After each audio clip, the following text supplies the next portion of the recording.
Èyí ni ètò Iri Owuro níbi tí a ti ń yiri ọ̀rọ̀ Ọlọ́run wò láti lè dàgbàsókè nínú ẹ̀mí àti fún ìtọ́ni bí a ti ń jáde lọ lójoojúmọ́.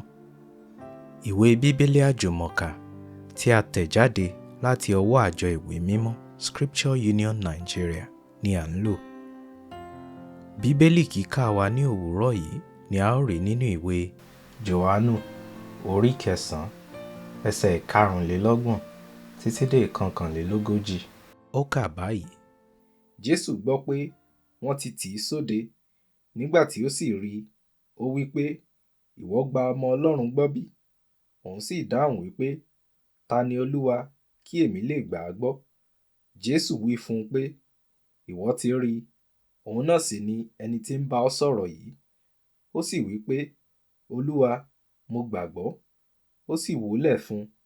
Jésù sì wí pé, "Nítorí ìdájọ́ ni mo ṣe wá sí ayé yìí, kí àwọn tí kò ríran lè ríran, àti kí àwọn tí ó ríran lè di afọ́jú."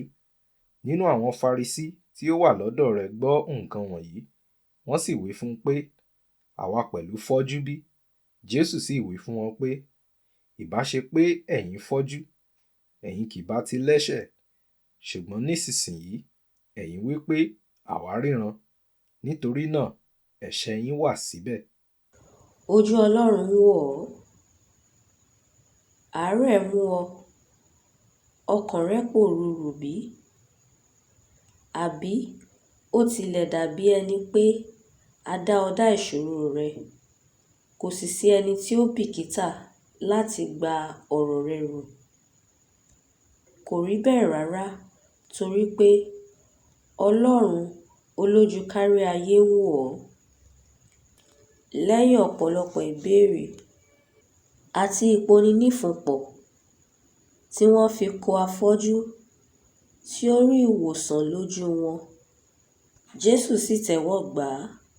Ẹsẹ̀ 40. Lẹ́yìn ìfi ọ̀rọ̀ jomitoro ọ̀rọ̀ pẹ̀lú Jésù, ojú ẹ̀mí rẹ̀ là, ó sì gba ẹ̀kúnrẹ́rẹ́ ìwòsàn ti ọkàn àti ti ara. Ẹsẹ̀ 40 títí dé 42.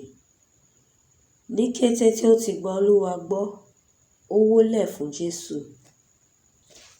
Ohunkóhun tí ìwọ náà lè máa dojúkọ, ipò yóò wù kí o wà lọ́wọ́lọ́wọ́ báyìí, fi ìgbẹ́kẹ̀lé rẹ sínú Olúwa, ẹni tí ó mọ ohun gbogbo, tí ó sì lè ṣe ohun gbogbo.